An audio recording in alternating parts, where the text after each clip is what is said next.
part of us wants stability and structure, something to stand on. And the other side wants to move, to grow, to change. That's the tension between the order and the chaos. And being able to live in the middle of that tension, I think, is one of the most important skills a person could develop in today's world. Order is everything you already know. It's giving yourself structure. It's your habits, it's your conditions. It's what feels familiar, predictable, and safe. You certainly need structure, and I would say from a personal note, that's where I struggle. But now let's say you're having a wonderful day, life of structure, routine, discipline, you have your loved one, but then all of a sudden, that person betrays you, hurts your trust. Your life goes from order to complete chaos. All of your certainty collapses. Your reality shifts from the known to the unknown. Stability to complete uncertainty. Chaos is the unknown. This is the world that you are yet to explore. The places that you want to go, the skills you want to achieve. Chaos is uncomfortable. It's unsettling. Some of us are a little bit more settled on one side or the other. For me, it was always chaos. I just, always needed it. So you got to work on stability. So you have to start with the awareness and take it from there and be able to move to see, what do I need to work on? Now, this idea of chaos and order appears throughout time. And you could look at it, the oldest studies we could find on this was the Mesopotamian religion. That would be the Enuma Elish. And that story goes something like this. There was the saltwater god, Tiamat, who was a feminine being, more like a snake, reptilian being. Apsu, who was the father deity, right? And that, them being wrapped around together should remind you of something, right? The yin and the yang. So this story is as old as time. Good and evil, black and white, and you could even find it in the Christian tradition, that triadic structure that was built. The Father, the Mother, and the Son. So look at it like your mother, the Virgin Mary, your feminine energy, could be your yin, whatever you want to call it. That you could look at as formless potential. But you need to go from the known to the unknown. You need to have that a priori structure where you start.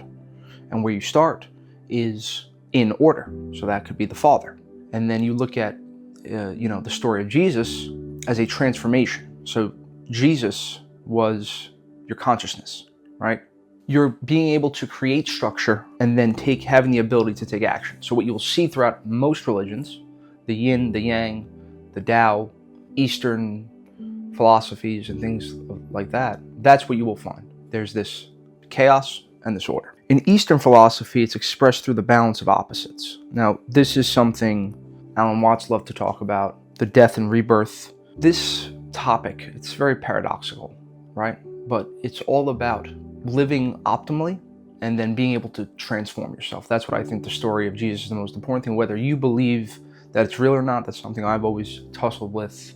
It doesn't really matter, right? The story is beautiful, and that is what it's about. That's why it hits us always. And even to bring it to today's day, every story, the hero myth, it's the call to adventure, right? The Hobbit, the Lord of the Rings, the Avengers today. You are summoned as you are before your adventure without the skills to beat the villain. You lose usually the first time around. Then from there you go, you get trained by your old master, an Obi-Wan, a Gandalf. You get some skills, and then you come back and you defeat them. These are all stories about transformation. Carl Jung described a similar tension within our human psyche.